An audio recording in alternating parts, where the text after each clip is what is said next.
Historically at Nike, things were and still are designed with Illustrator and 2D. And as you know, it's very hard to communicate design intent using 2D methodologies. And it's so much more effective when you can bring into the 3D world, when you can add animation to it, when it can be a video. The closer you get to reality, the easier it is to communicate your vision to it. That was my hypothesis of going into this, of if we can bring that concept closer to real life, then we can make much more intelligent and better design decisions. And a lot of times what would happen is you'd give this 2D sketch to, the manufacturing side, and it would be dozens and dozens of iterations. Even though they're the best in the class of manufacturing these shoes, being able to put the swoosh in the right place, knowing what it looks like, the colors, how they all react, how spectrally the colors are going to react to the materials is very time consuming and very expensive. And so I knew that if we could bring that up, we could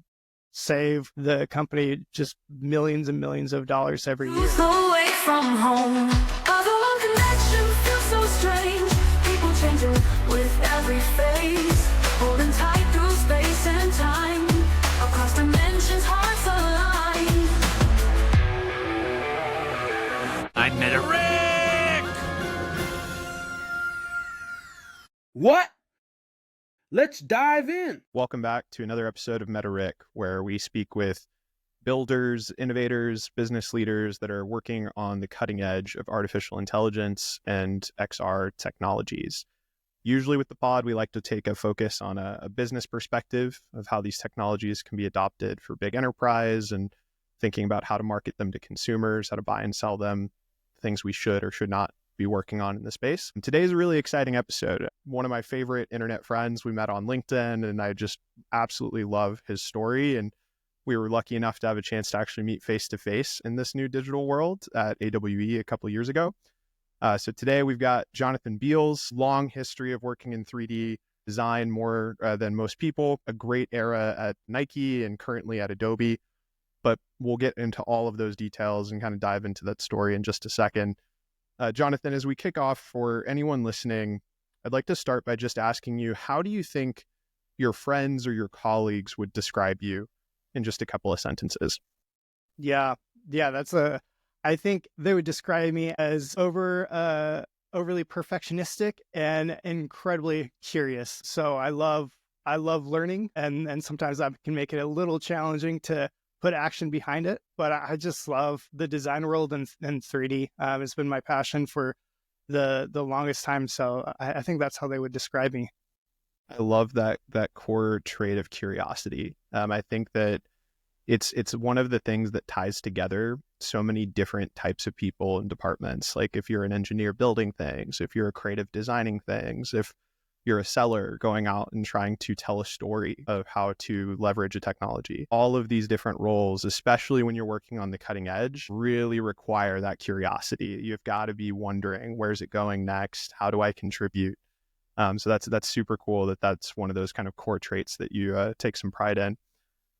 Before we get into the Nike era and kind of the work you're doing today, I just want to go back to the beginning because I think your story is interesting starting in 3D so early. I think a lot of people have come in the more recent hype waves or post-pandemic. A lot of people started to realize how powerful these gaming engines are and how we can leverage 3D and immersive tech. And obviously ChatGPT opened up this huge window with AI and generative AI and all these tools that have come out in the last couple of years. But if we go way back to the beginning, how did you start your career? There's a couple of companies that you worked at before Nike, like ADI. You spent some time as an intern at Adidas, Hinge Digital. Talk me through the beginning and kind of what led you to the Nike role. Yeah. I'd love to take you even before that. So I grew up in a very small cow town, right? Like where the cows outnumbered the people, the chickens outnumbered the people. So it was very rural. And because of that, I lived a very sheltered life, right? Like it was before the internet was so big and it was before you could get such easy access to information. So I really had no concept of what existed out there. I knew that I loved to draw and I knew that I loved to design, and I worked the system even in high school to try and get out of the math classes and other classes to be able to design and draw. But I knew, or at least I believed at the time, that drawing couldn't pay the bills. And that was coming from a perspective that there is only painters and sketch artists and those things. And so I was like, well, I love science and I love space and I love designing. So like the most logical step is to go to the University of Washington and be an aerospace engineer. Like that's like I have no idea how I came to that decision, but I got into college doing that. And like I very quickly realized that aerospace engineers don't necessarily design spacecraft. Like it's much more advanced and a complex situation than that. And I just did not fit the type of individual that was going through those classes. And I really struggled hard with that. And so I found a lot of solace in games and films. And I was so inspired by back in the day when The Matrix and The Lord of the Rings were coming out. And I was so inspired by that. And I was talking to a friend that was going to the Art Institute of Portland.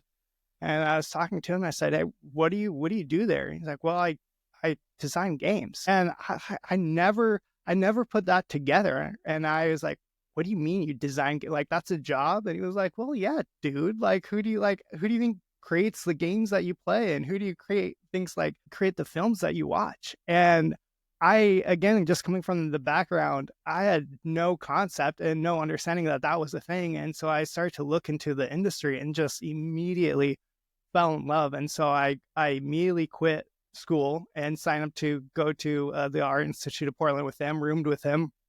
He went into game art design, and then I went into film because I wanted to work at ILM and Weta and all these and just incredible film industries and studios, and put in the 100-hour weeks and create these cinematic masterpieces. And so that's where my head was at going into that. I wanted to give people the same experiences that I received when I was going through those really hard times in college. Film and games really helped me out of some of the really dark times there. And so I wanted to give the same experience to others that were struggling. And so that's why I wanted to get into that industry. And so then I graduated college, had a few great intern experiences, interned at Adidas, which was an amazing experience and really showed me that there was a potential for a different world.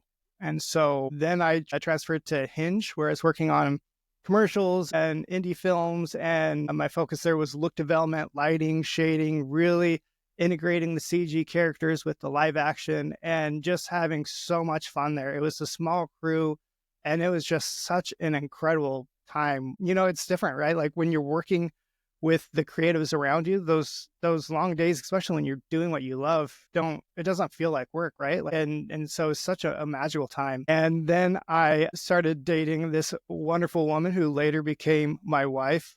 And as we were going through that process, I started to get a better understanding of what that industry required of the people that worked in that industry. And I slowly started to realize that this dream of mine that I was chasing, this passion of mine, might not be the future that I can take with this new love of my life and this new direction that I was wanting my life to go, because the film industry it's very grueling, and even more so now than it was then. And I was starting to see some of the signs of the race to the bottom that we talk about, workers' rights, and just the challenges of that very nomadic lifestyle of having to chase the film, moving to different cities, states, countries to be able to work on the projects. And so I realized that after talking with a lot of friends in the industries that had gone through a lot of it, that was no longer the direction in life that I wanted to go. And so then I was in a very challenging position, right? I've spent my whole blood, sweat, tears of going this direction. This is everything that I've worked for, 100-hour weeks, went to college for, have mass amount of student debt for. What do I do? How do I pivot from this? And then that's when I remembered my time at Adidas. And so I started to look around, and there's a connection that happened at Nike, and really simply because of a lot of luck and a lot of time and just me having the right skills at the right time, I had the incredible opportunity to join Nike in 2014.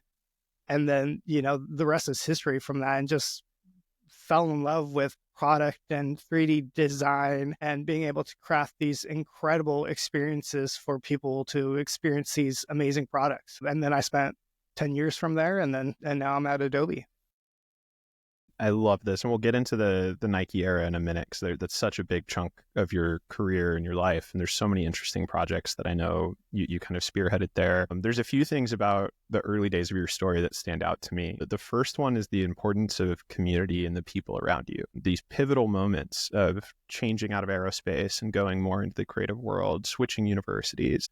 Like, I love that comes from having a really good friend in your life that opened your eyes to this new world. And then same thing when you mentioned the girl you were dating. It's like, that's another pivotal moment where a person in your life is kind of helping reveal a path to you.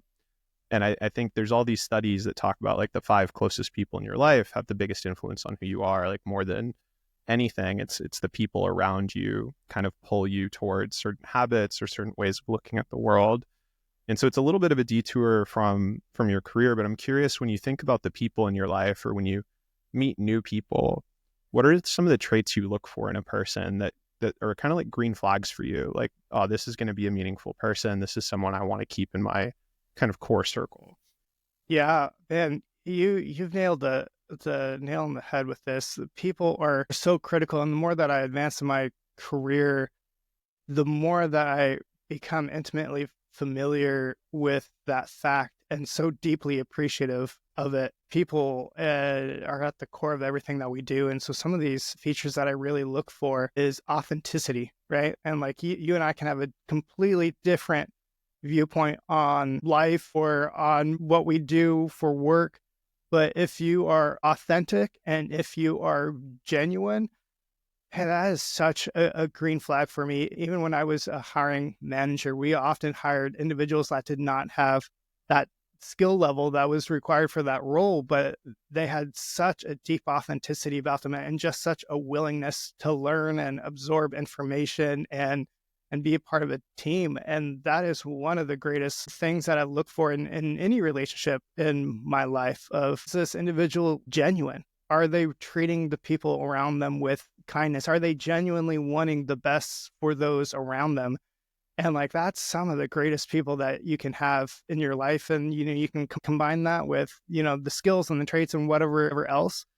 But that is so important to me. And my best relationships have come out of these deep friendships of authenticity, where nothing was being asked of the other person or trying to be sold to the other person. And then from there, you have these incredible opportunities for mentorship and coaching and getting access to so many different industries or understandings than you would have previously. So that's absolutely some of my most important green flags that I look in relationships.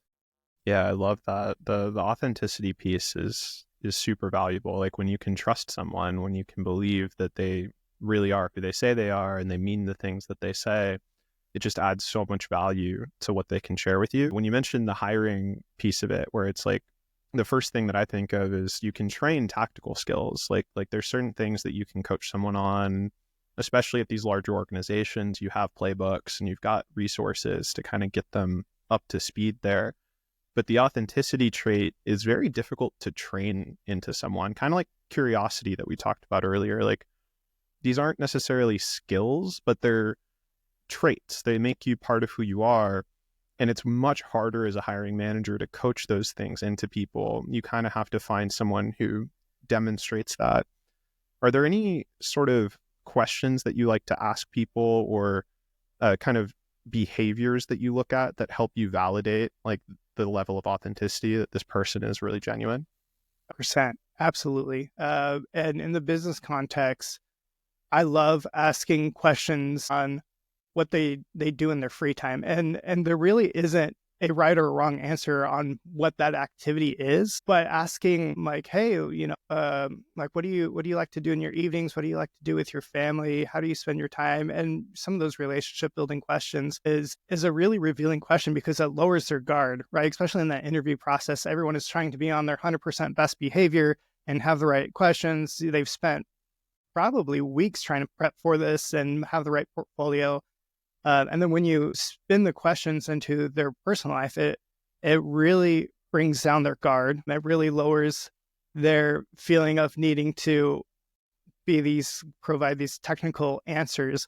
And then you get a really great insight on what they care about. And in those answers, it's much easier to tell if they are lying or saying things that they think that you want to hear, right? Like a lot of the times when I was, hiring on the 3D side, they'd be like, oh, I'm constantly doing this 3D thing or pushing these business skills. And like immediately I know that that's probably not accurate, right? And so that starts to be a red flag for me. But when they can talk about the things that they do with their friends or like the curiosities that they are exploring, that tells me that they really value people and that they really value relationships. And that's what so much of working corporations is. It's these soft skills. It's being able to work with other people that have different perspectives than you and different knowledge sets and being able to effectively influence them. And that comes so much from developing these soft skills. And to your point, these soft skills are so much more intangible and so much more difficult to acquire than technical skills. And so if you can come in with a strong foundation in that, then technical skills for the most part are significantly more easy to teach and to train and to upskill in. Yeah, it makes me think of, I think I heard this on My First Million. Sean Purry went to Duke and he was talking about how some professor was giving students advice on after college, like how do you go find the right career and how do you stand out from everyone? And he's like, for most of these really big corporate jobs, like the ones that those students are trying to get, like the resumes are all the same for the people that make it to the pile. Like, yeah, you went to a good college, you got good grades, like maybe you interned at a few places, like that's table stakes. Like there's another 1,000 kids that also graduated from schools of a similar caliber with the good grades and those things. But what makes you different? And I think that's where living your life and like becoming interesting, it starts to matter. Like what are you passionate about, right? Like, do you have hobbies? Do you have travel experience? Have you gone out and explored cultures? Like the things unrelated to the tasks of your role make you more interesting. And like, that's the stuff that can help differentiate you, like what makes you a unique person versus someone else at a similar skill level. And it doesn't necessarily make you better or worse if you like one hobby versus another. But I just think demonstrating that curiosity, demonstrating that excitement about it matters a lot.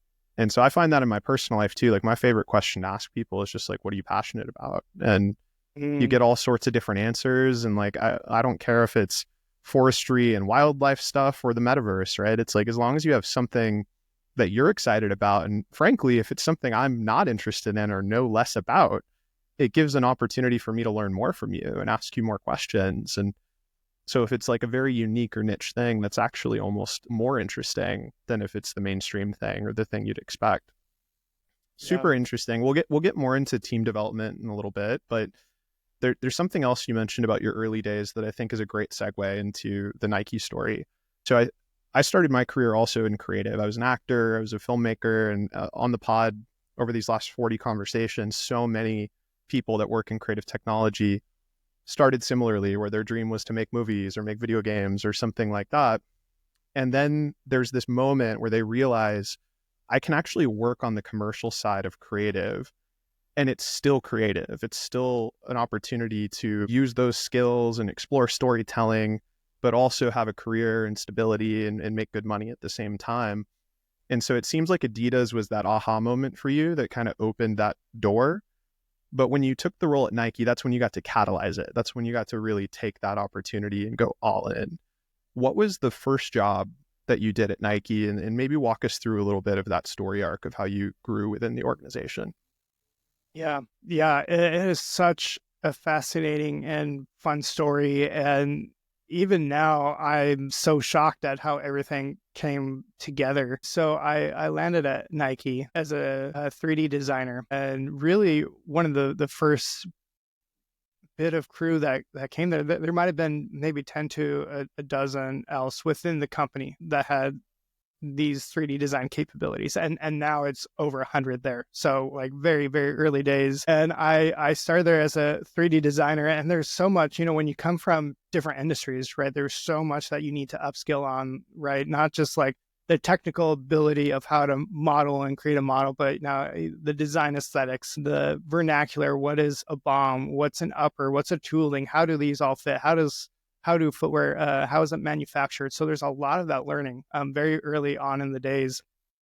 And one of the reasons that I believe that I was accepted over others is that I had the modeling capability, the design aesthetic, but I had a very strong background in visualization, right? With Hinge, it was look development, lighting.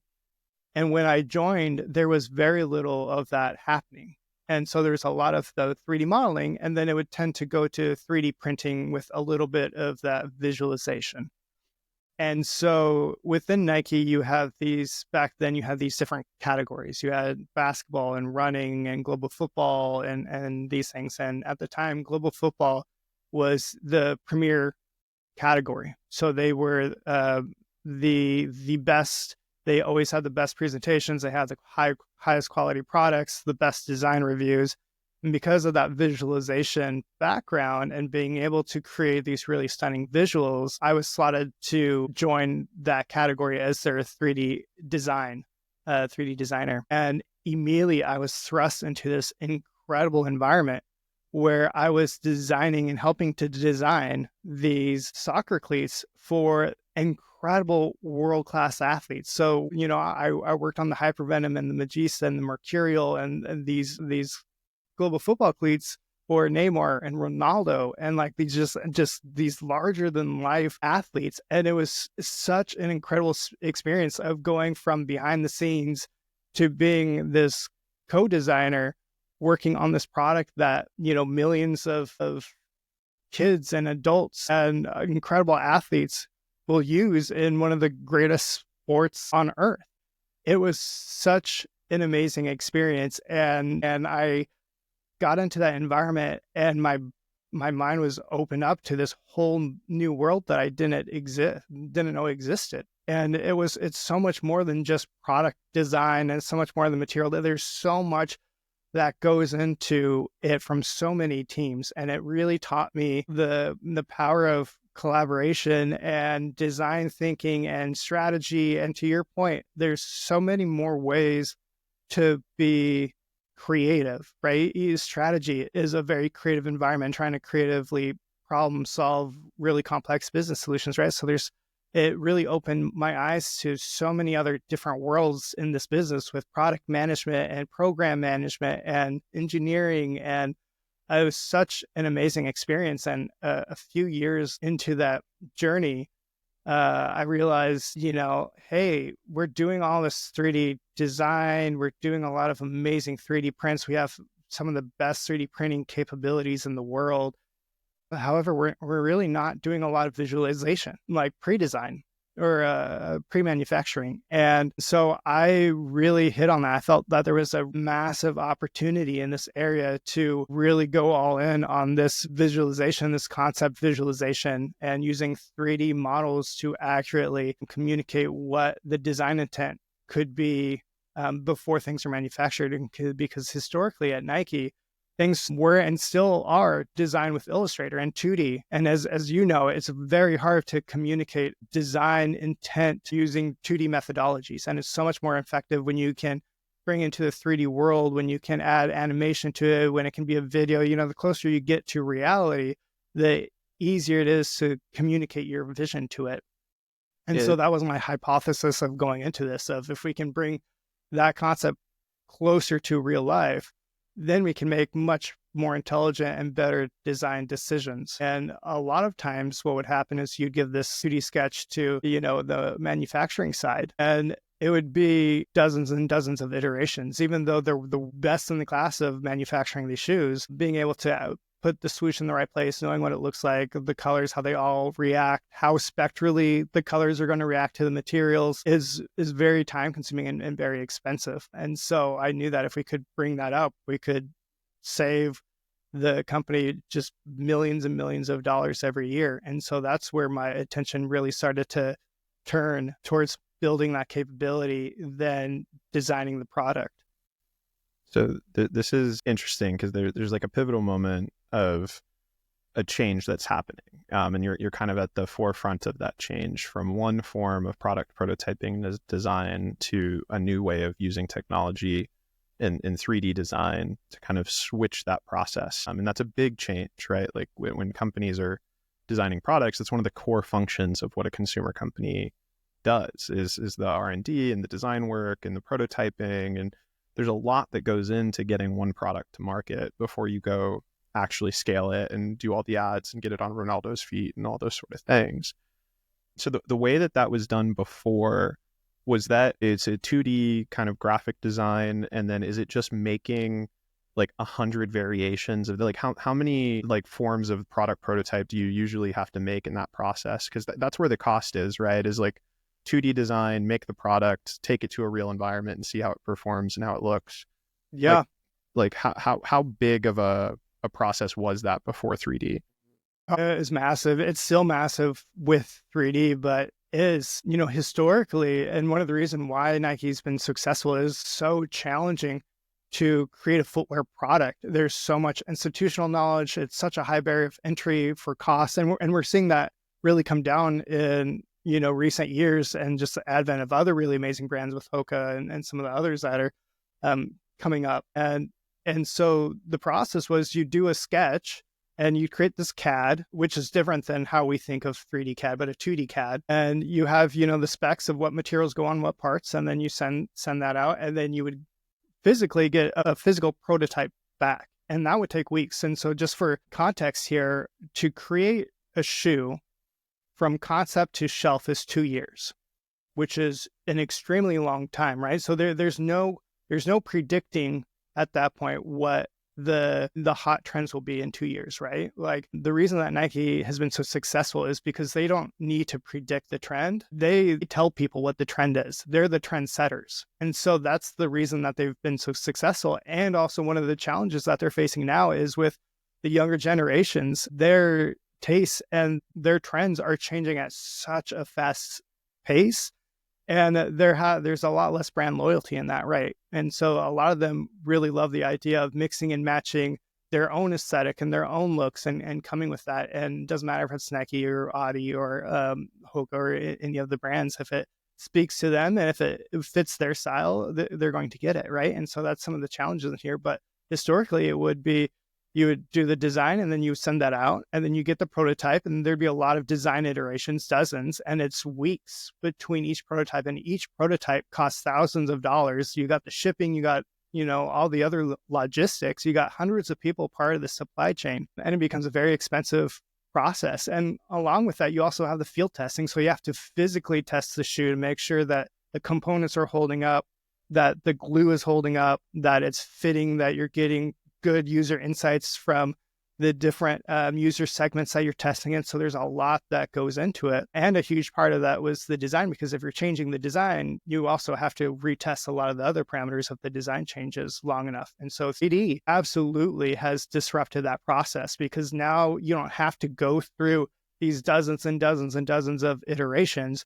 You can still go through a lot of iterations, but now you have this very, very clear idea on what that product will look like. You can use it in immersive experiences, scenes. You can put it on athletes. There's a lot of amazing technology that we're seeing with AI come out now, where you can, take the render of the footwear and put it on a 3D avatar or an AI avatar and really see it in context. You can see it on the pitch. You can see it on the field and the court. And like, now you know exactly what it looks like. And not only that, but now you have a 3D file that you can give to be not manufactured directly from, but inform that manufacturing.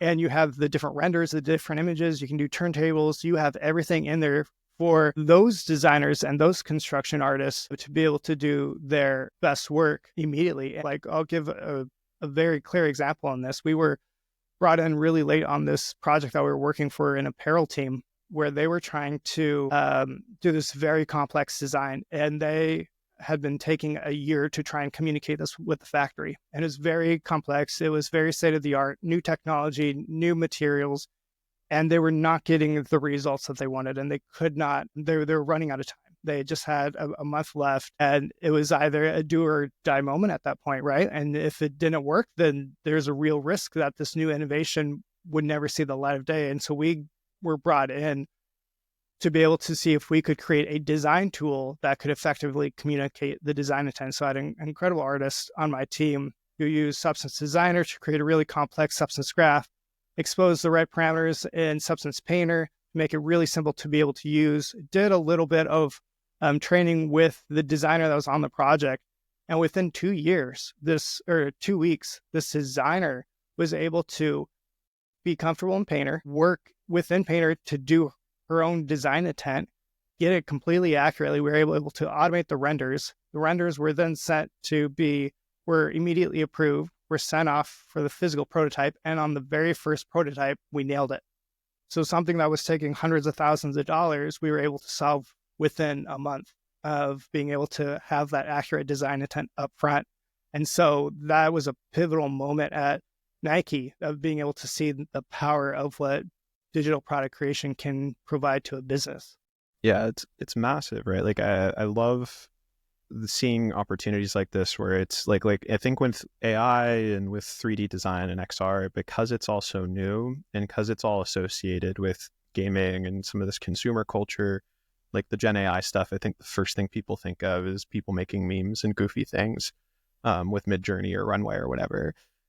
But this is like a real pragmatic business use case. This is something that's saving a company millions of dollars, time, like it's making a massive difference in the supply chain, and it's a real use case. And so creating innovation from that, I think is a really important thing to double click on. It's interesting because there's kind of two main value props here that are slightly different but tied together. One is if you can get further into the life cycle virtually, it's more cost effective to do those iterations in a virtual environment than in a physical one. So you're able to save money because you don't have to create as many iterations to begin with. But the second piece is the timeline. To your point, if you have to wait 2 years to get through a dozen iterations to get a product ready to go to market, that means that the market's going to change a whole lot. The trends are going to be different, like things swap around, and it makes it a lot less predictable what you can accomplish.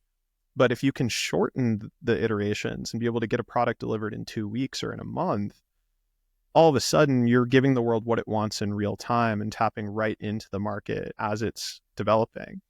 So I think those are two huge advantages. One is the cost reduction for getting to the product, but then the other is how tight of a window can you associate that product with market needs.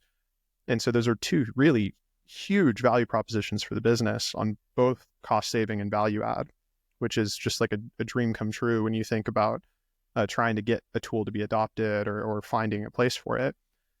One question I have is because this wasn't something that was standard practice, right? This wasn't being done everywhere. And I think industrial kind of machinery might have adopted it first just because it's more dangerous and complicated. And so the ROI is just super clear when you're dealing with like aerospace, funny enough, like dealing with like plane engines and things like that. But with shoes, it makes sense too, because there's so much creative and so many different looks and feels and trying to get it right. Was the pivotal change just someone like yourself and these other creators kind of showing like, hey, this is something we can do, and culturally you just haven't adopted this technology yet? The gaming world's already done it, and now we just need to bring it in for this use case? Or was there a moment where the technology actually just got good enough, where there were new tools and this wasn't possible before, but it was possible now? Which do you think played a bigger role in being able to make this happen?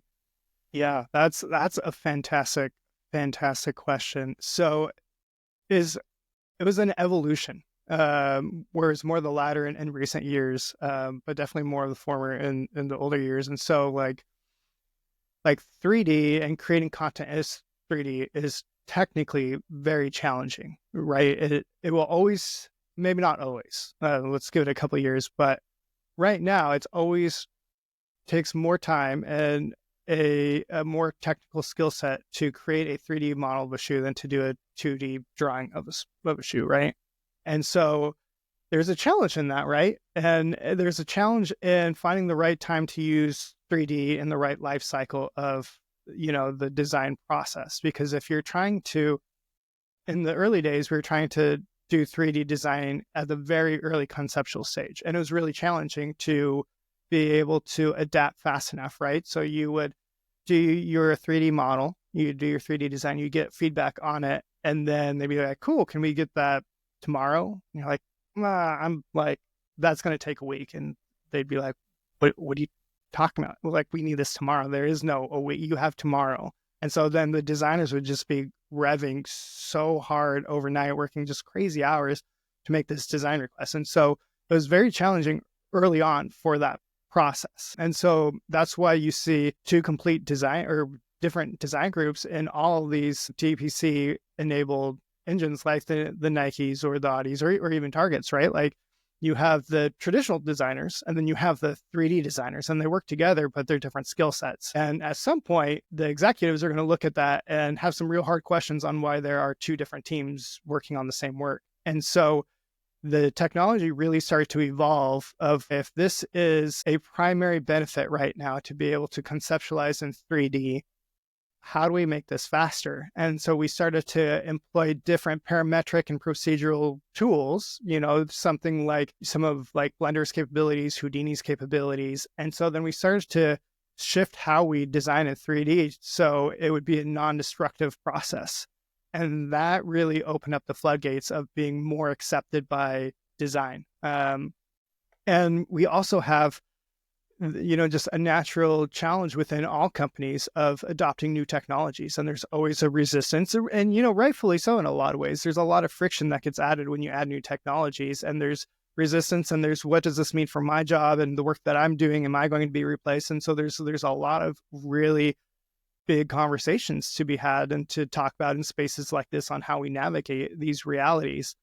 And so that really, the designers really start to see the power and the capabilities of 3D, not just being this visualization tool to be able to communicate more effectively and reduce the prototyping, but as a design tool.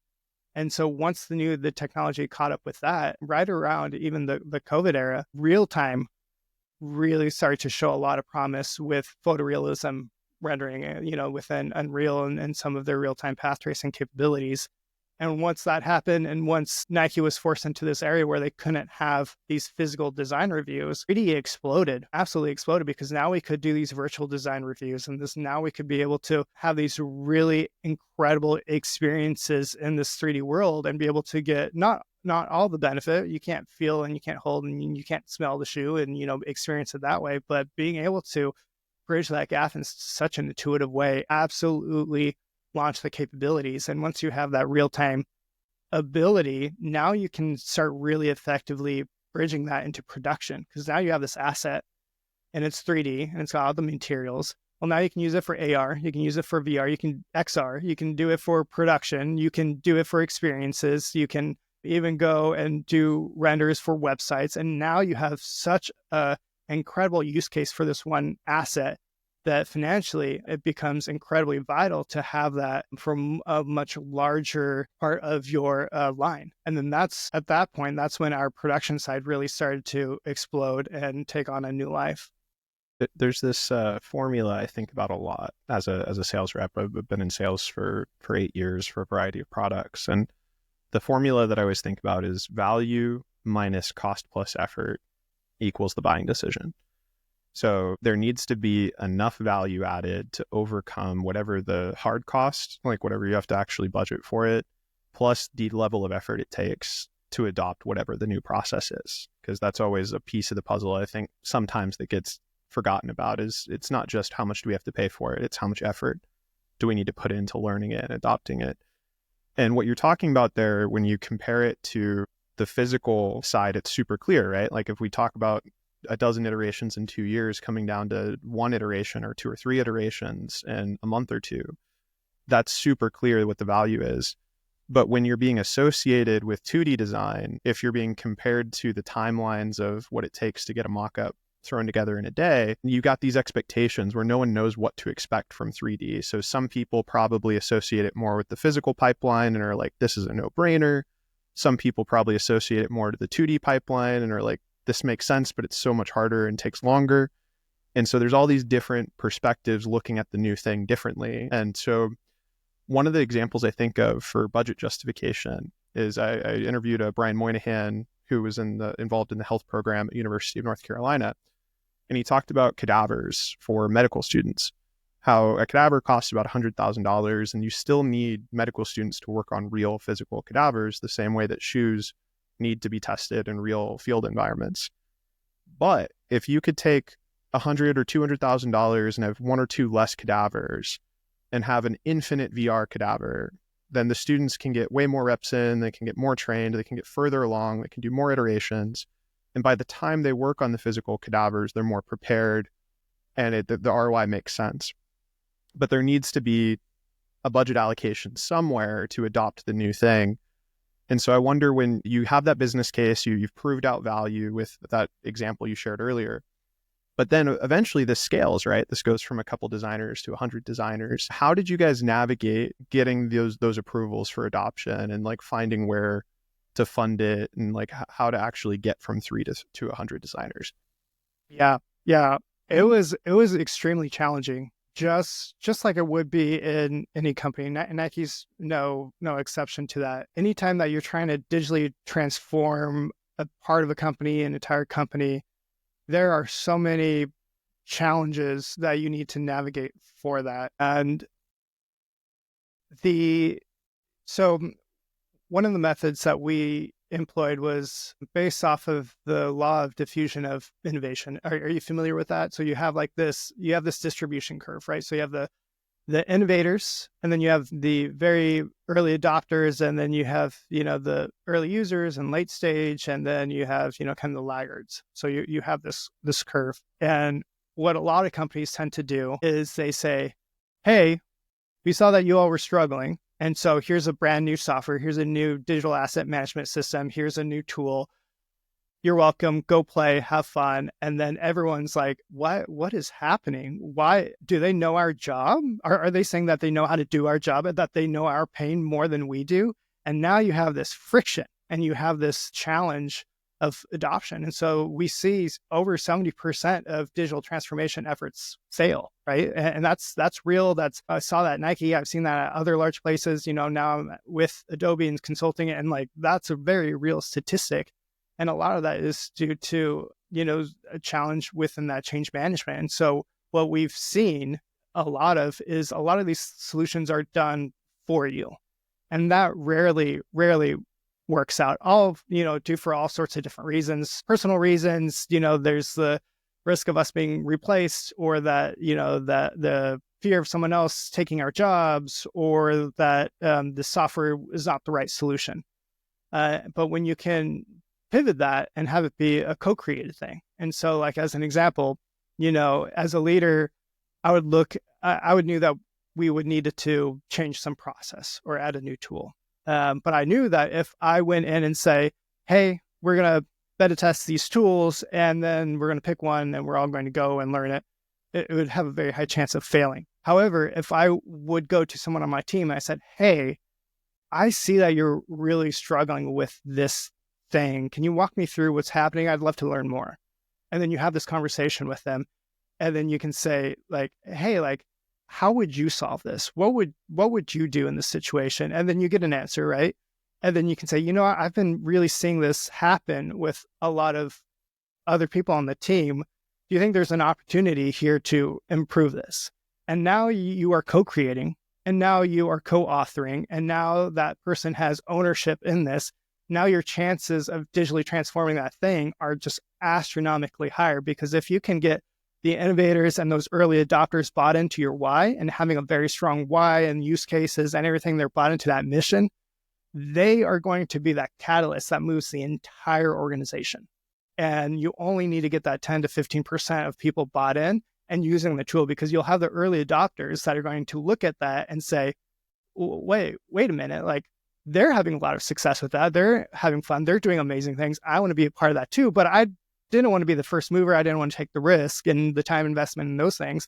So I want to do that too. And then you have the late, adopters that are like, I don't want to be the only ones here not doing this thing. So, like, what are you guys doing and how are you doing that? And like, everything comes, and the laggards are, they're a different story. But so that's how we found success. So we co-created, and we had this grassroots effort on showing this technology. And then, it's very similar with sales, right? So you have your champion, you have the people that can move things, and that are the innovators.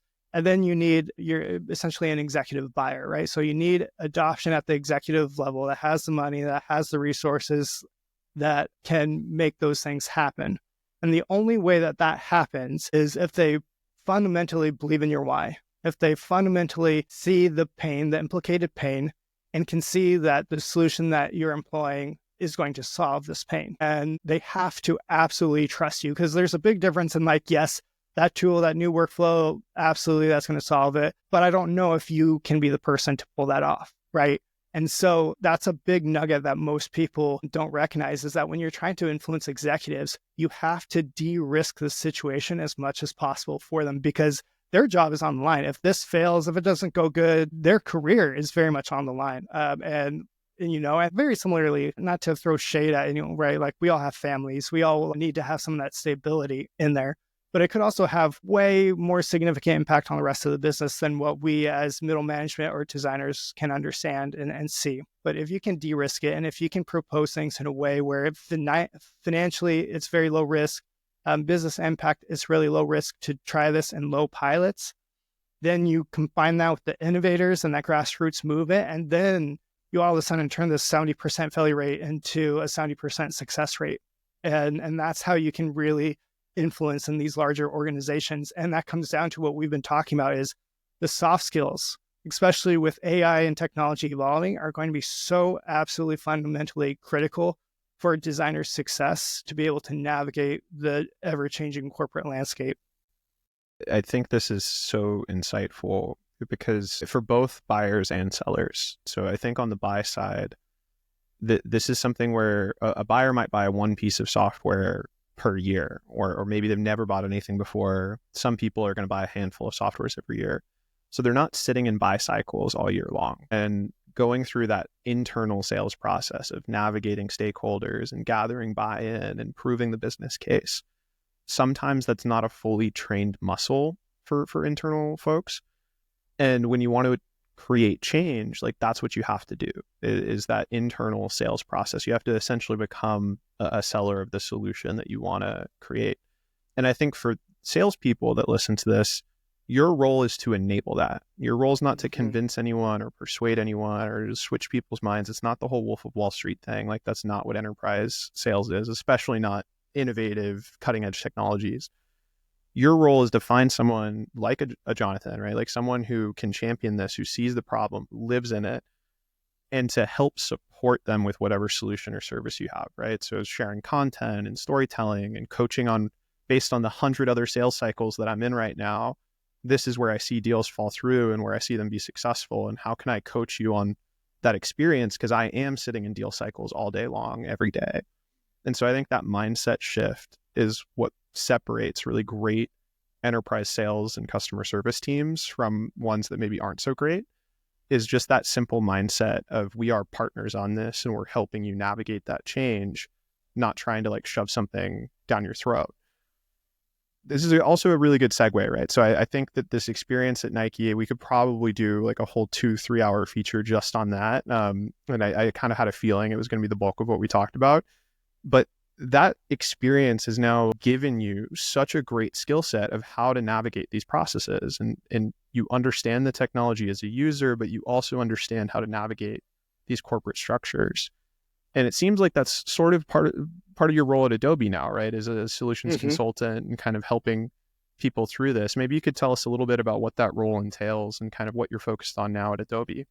Yeah, absolutely. Yeah. So currently my role at Adobe, my title is a solutions consultant. And essentially what that means is that I get to help our customers solve very, very complex challenges and be able to offer the right solutions to these challenges within the Adobe ecosystem. And so we'll be brought in and, they'll have a contract that's either needing to be renewed or scaled up, or it's a brand new customer that's saying, hey, we have this massive pain point and we need your help solving it. And so then I'll be coming in there as a technical advisor and looking at the pain points that they're feeling, where they're feeling it, and combining that with my experience within the corporate industry and saying, okay, we can solve it in this way. We can look at this tool. We can string these things together. And then it'd be my job to present that and to demo that of how that works. And so as a very, very high level example, we'll work with a lot of marketers, right? And so they'll say, hey, we need to generate 50,000 ads this year. It is very painful. It's very slow. It costs a lot of money. Do you have any solutions on how we can automate this? And, this is a very contested topic, right? Especially in the eve of AI and creative jobs and designer jobs, and how AI is, taking away the creativity. And like, that's definitely true in certain areas and industries. So I don't want to belittle that at all. However, one of the solutions that I'll offer for this that I've seen to be incredibly successful is being able to use AI to automate the tedious and the repetitive tasks that creatives don't want to do. And so that'll be a part of the solution that I would offer, is say, hey, like, utilizing Firefly services, we can combine your principal product photography, and this way we can automate the generations of the background, the text, the geographies, the language. We can all string this together. It can then go into your proper asset management system, tagged correctly, and that 70% of your creative time that was spent on redoing the text and writing words and this monotonous thing is gone. And now that 70% of the time that was spent on this thing is now freed up for them to do what they do best, which is to design, to inspire, to take ideas and craft experiences. And that is such a powerful storytelling experience, right? For anybody, for the designer, if a designer or if, a salesperson came to me and said, hey, all that 70% of your time that's being taken on the stuff you really don't like, we can automate that away. And now you can focus on the things that really set you apart and make you, and allow you to focus on obsessing your craft. Like, that is a powerful story for me. And I think that is an incredible benefit of where AI can go and some of the benefits that we're already seeing. So that's really what my big focus is right now, is to really look at those really big, really complex, full organization, digital transformation that needs to happen, and then work with an incredible team across Adobe to find the right solution and the right tool set and the right workflow to meet their needs.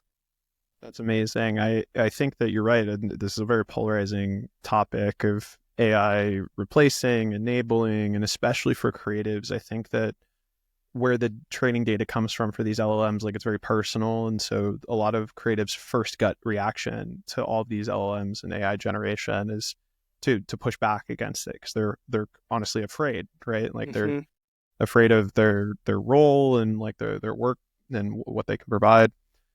But I had a good conversation with Rory Flynn about this. He's gotten very good at the AI video generation pipeline and creates a lot of great content on LinkedIn.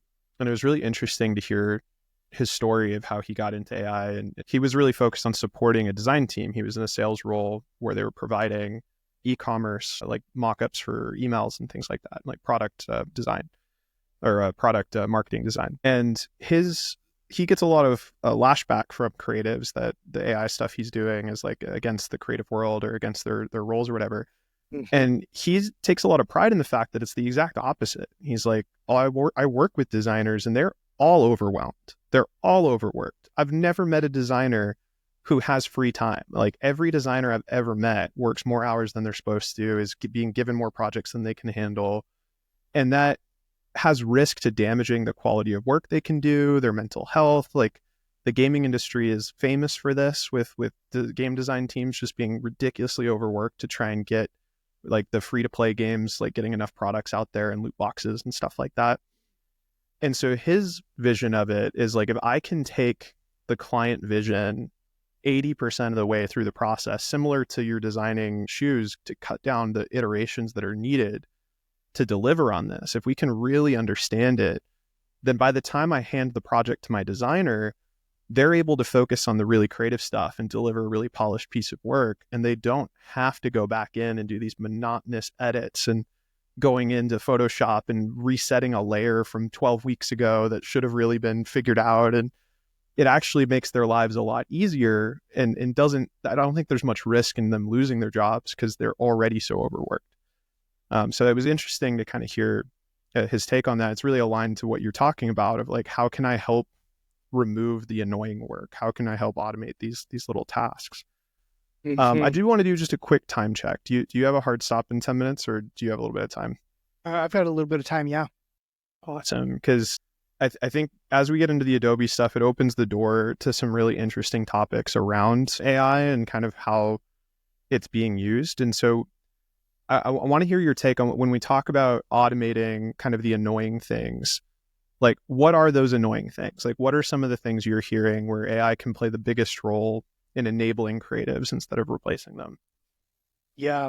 This is such a topic we can talk for ages about. So absolutely so a lot of us as creatives suffer from, like kind of the whiteboard problem, right? Like you need a design and you need to think and you kind of have a design brief, but you're looking at a blank wall. And it can be a really challenging place to go from that blank wall to inspired content and concepts and ideation.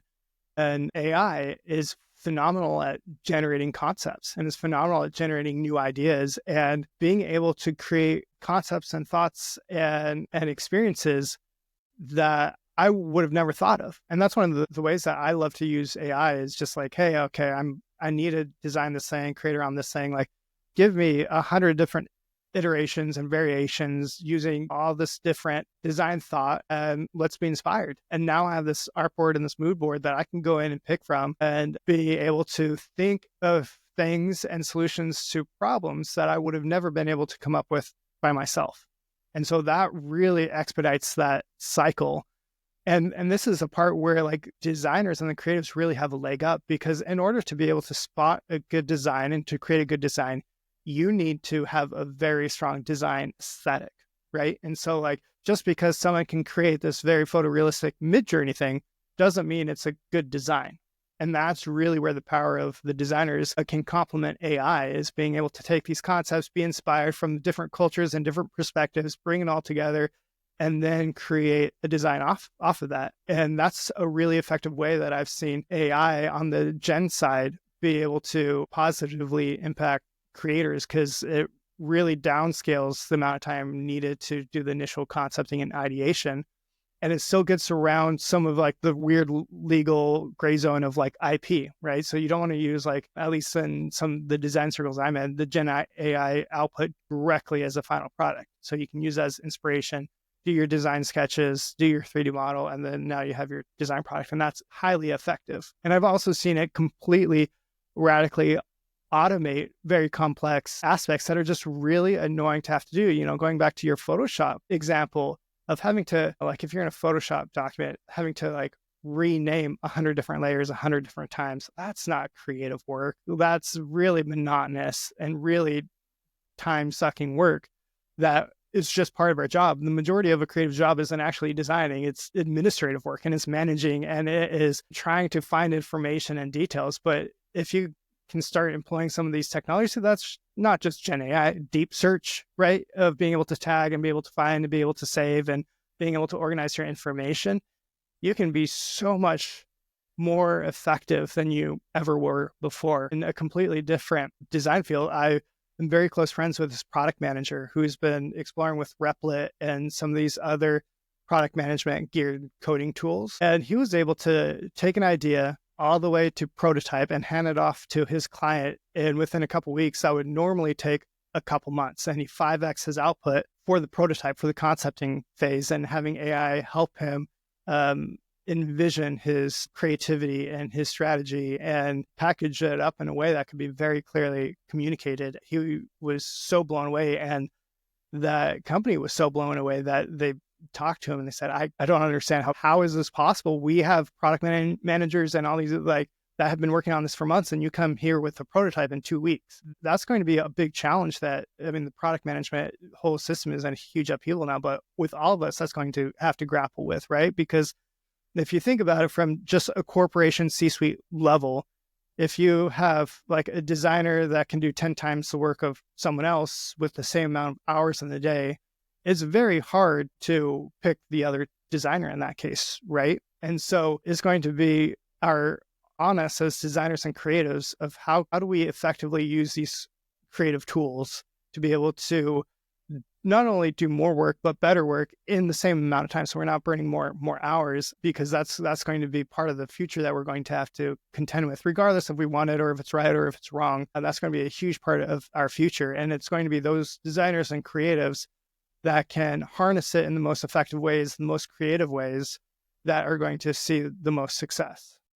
There's two kind of core things that I took away from that, and I have a couple of specific examples where I've seen it.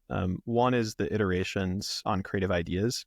I used to be in the photo video production world and worked with a lot of big agencies, and it's crazy how much effort goes into these agencies pitching a big campaign, right? Like, they spend hundreds of thousands of dollars building 8 different pitches and these long creative decks for each one, and only one of them is going to get made. So you're putting in this whole team of creative resources into coming up with these ideas just to make one of them. Mm-hmm. And so if you can come up with more than 8 ideas that are all good and be able to get those iterations done more effectively and show more ideas, it's a lot easier for you to focus most of your resources on actually executing on the good idea instead of on coming up with the ideas that eventually get rejected or just they say no. And there's a specific example. I forget which creative agency I saw share this. I wish I could call them out specifically, but it was just like on my LinkedIn feed the other day, where it was a Tiffany & Co. concept where they used AI to generate the idea of a Tiffany & Co. train. And so it's like all in that Tiffany & Co. teal and like the gold and the diamond and the branding of it's this like luxury train experience that they may or may not go turn into a physical train experience in an IRL situation where people can go in and interact with the brand in this really interesting way. That's a super cool idea. It's very interesting. It's very on brand for them, but that's an idea that they were able to come up with and turn around creative concepts for and be able to come up with an idea so much more quickly generating it with AI than they would have if they had to go do a bunch of visual effects and 3D design work to kind of come up with the concepting. So I've seen that concept in action a lot lately, and that's just one of the recent ones that stood out to me. The second thing you said, I think, is immediately applicable is data entry and admin work. No creative wants to do admin. No creative wants to do admin. If you can just have an AI easily search up clips from the 1,000 clips you took on set and find you the 3 that might be what you're looking for, and you don't have to spend an hour and a half scrolling through clips and pressing play and waiting for them to render. That's a massive time savings that makes every editor's life easier, that makes every person in that creative workflow's life easier. I worked on film sets where I was the AD and had to be the person taking notes on set of every single shot and labeling them properly. And then on my 8-hour train ride, relabeling every digital file to match the physical paper sheet that I was taking notes on. It's a nightmare. And if you can leverage an AI tool to automate things like that, wow, it just makes everyone breathe easier and have a better process. One other question on the AI front that I think is interesting, especially in your position, what's the biggest objection or the biggest hesitation that these bigger companies might have to adopting AI tools? Yeah, it's there's a few out there. The primary one, of course, is around IP, right? Like a lot of these LLMs and these larger models have scraped practically all of the internet, right? And so there's a lot of debate about there on if that content, who owns that content, and if it's, was it ethically sourced and how was it done? And so fortunately on the Adobe side, the content was sourced from stock. So it's, that's their claim to fame here is it's ethically sourced. It can be used in a corporate context. And so they really pride themselves on being able to differentiate themselves from the competition in that way. And so internally at Adobe, that's become less of an issue. But one of the challenges that does come up is within that change management of taking these AI-enabled workflows and successfully implementing it within the company. And that is a really challenging problem to solve, right? Because that's a very heavy on like the customer success management sort of side of things. So you agree on a solution, they buy the solution, they go to implement it, And usually within a lot of these companies, that's the end of the road. I'm like, cool, we did it. High fives all around. Let's pop champagne. We're great. But in reality, that's really the beginning of the challenge. Like you just finished the easy part. And now it's the hard part of implementing, developing best practices, SOPs, those things. So that's a huge hesitation around like the AI stuff. This is so brand new. And it's like, we've never had this before. We don't know what to expect. We don't really have experts on our team on how to use this. We know it can be beneficial. We see the cost analysis. We see the risk profile. Like we know financially this makes sense, but we don't exactly know how internally we can deploy this successfully. And we might not have the people, but we're also really afraid that we're going to spend all this money and time and effort to implement this thing. And then in 1 year, it's going to be outdated because AI is moving so fast. So that's a huge hurdle for a lot of companies right now that I'm seeing, is that because everything is moving so fast, they're really nervous about committing and adopting certain workflows and practices in their business because they're afraid it'll be completely outdated in a year and they just sunk a lot of money. And that's a big challenge actually for 3D right now. There's a lot of companies that want to enable 3D product creation, but the execs are concerned that AI might completely replace that, which I don't agree with, but they might completely replace it. And so then they're like, we're not going to invest in this because in 2 years, AI is going to replace this. We'll just get on the bandwagon now. And the challenge with that, and with any of these approaches, is that if you wait that long, you're going to be starting at day one in 2 years. And now you lost 2 years to your competition, whoever else that might have spent money. And so like, even if you spent money on this thing now and something completely evolves in a year, maybe that's a capital loss. But now you have so much more experience and context and knowledge and team members and skill on your team that they can easily pivot to the next thing that's coming out and immediately capture the benefit of that and make up for any lost costs, instead of waiting and then not having the talent and the experience where other companies and other rising stars are. Yeah, it's interesting because I feel like that's an excuse that can always be used, right? And the AI makes it especially easy to just like ideas that you think are, maybe you personally think are a distraction or that you want to say no to. Like that's a really easy excuse to jump to, is like, well, let's just wait because it'll keep changing. But if you look in the startup world, like every successful founder, like the common trend that is just across all of them, regardless of personality or industry, it's just how long do they stay in the game and keep on going? And someone who waits 3 years to start versus someone who starts today, they have more context for the decisions to make when those next innovations happen. And so they make better decisions on year 3, year 4, year 5, because they've already been in it. And I even think with like Replit apps, like people think that anyone can just go in and make any app they want with Replit now. And that's sort of true for basic things. But all my software engineering friends that I talk to are like, the problem is if you don't understand the architecture of software development, then you're going to make bad choices once you have the app and like once you've started. So if you have context for software development, if you have first kind of fundamental understandings, you can use AI better and make better choices and prompt it better. And you have a higher level architecture of how to leverage these tools to do more effective things, so that on, again, year 2, year 3, when you keep evolving and it gets more complex, you're prepared for it.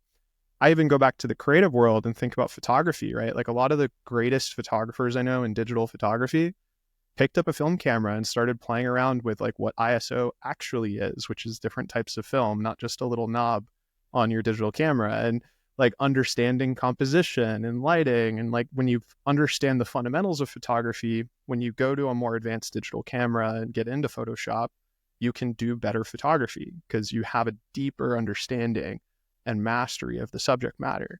Even with AI, the friends I know that are photographers and have created their own images and worked on sets, prompt the AI better because they know how to creatively instruct it and tell it what to do, and they know what good looks like. So I think we're totally on the same page there with like I see it as a common objection too, but I think it's one that the way I would respond to it is like, start small, but don't not start. This is too big to avoid, but you don't have to rush and scale it to all 10,000 employees right away. Like That's you can good. do micro experiments and programs and develop the knowledge and the learning and start to expand it to bigger use cases and higher risk use cases over time, right? So de-risk it, be smart about it, Yes. but you can't wait 2 years, 3 years on this stuff. It's just too important. Now, Jonathan, I have like 30 more questions and 2 more topics. And I think we have like a whole other podcast worth of content we could get into, but I really want to be respectful of your time. Is there any other topics that are really burning for you that you want to get into, or you're about ready to wrap up?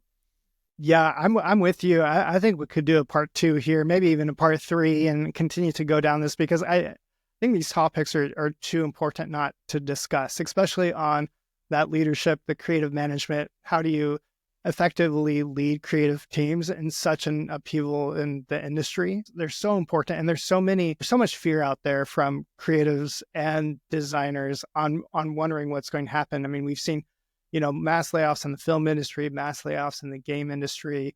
There's a lot of people wondering what's next, what does the future look like for them? And it's very, very important conversations that we all should be having these open dialogues about, and listening to the different perspectives in here, because AI, 3D, whatever the next new technology is actually going to continue to cause disruption and also do a lot of really wonderful things.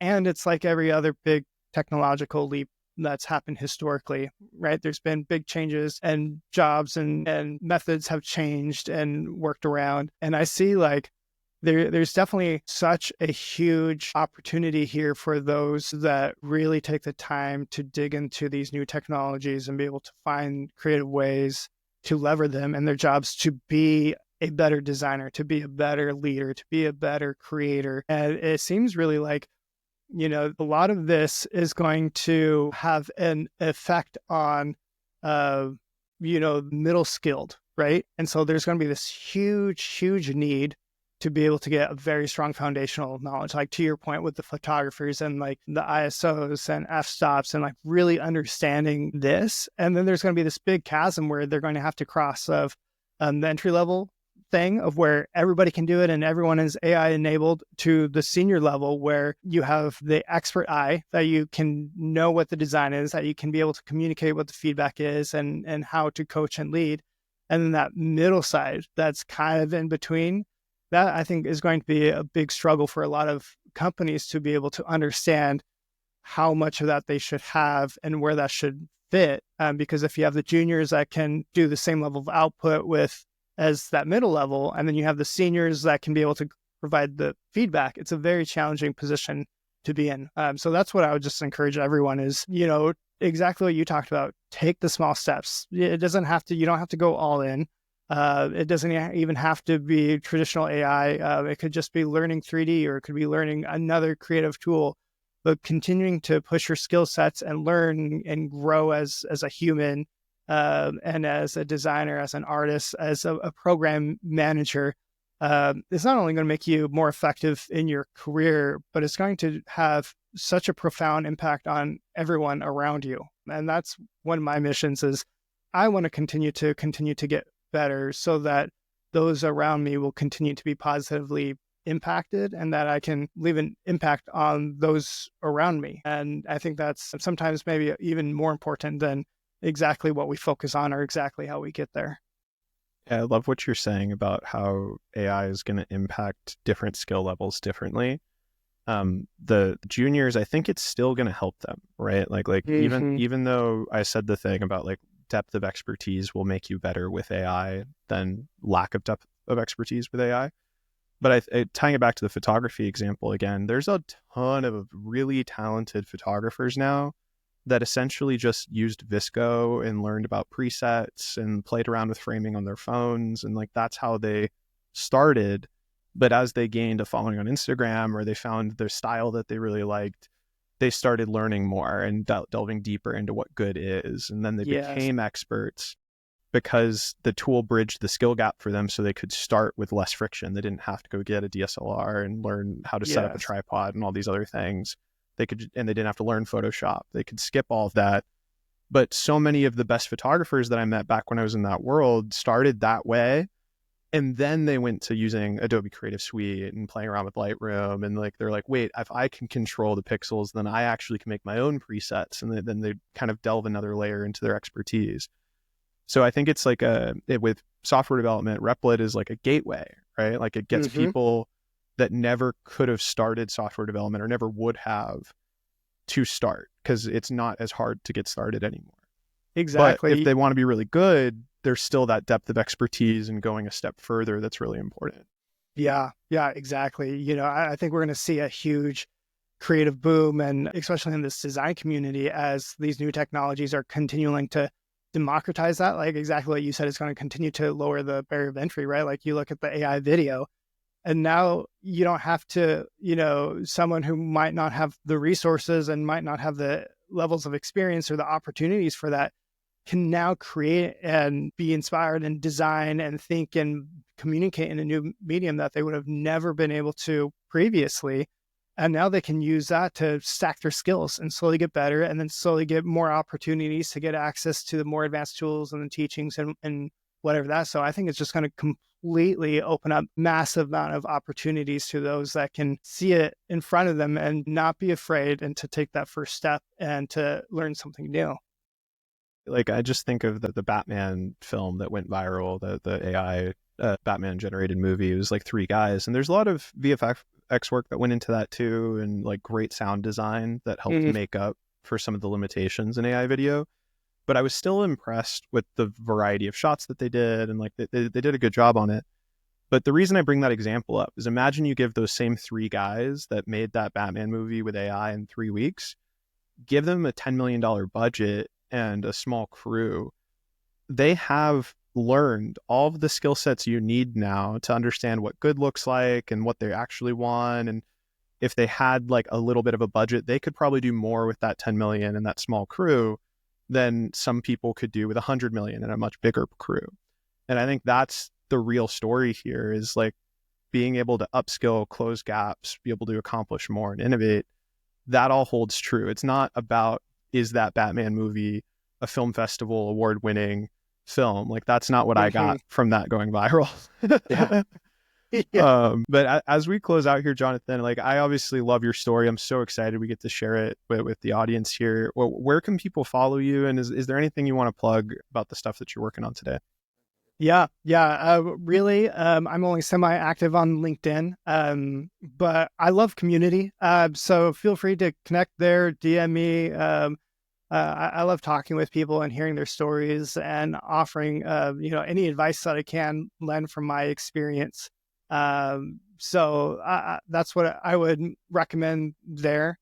I definitely got to do a bit better on the socials. But yeah, that's what I would leave everybody here with. And hopefully as I get more grounded into this role and I can offer, more of that content creation and more advice on there and really build an incredible community. You know, there's so many communities that are being built up around this space that creatives are doing out of just love for designing and creative and sharing. And so I would absolutely engage in some of those communities and just be surrounded, to one of the topics that we talked about before. It's really who you surround yourself with. It's those 5 individuals. It's that small community. And if you can surround yourself by that community that you want to most emulate and to most grow into, then that's just going to exponentiate your ability to get there when you have that mentorship, that coaching, that reinforcement, that reassurance. And that feedback loop is just absolutely vitally critical, more so now than ever before.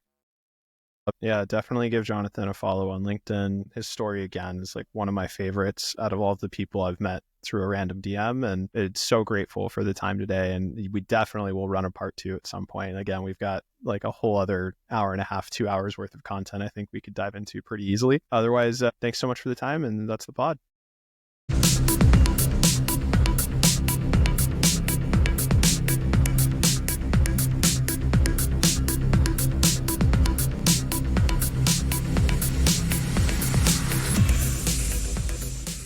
I met a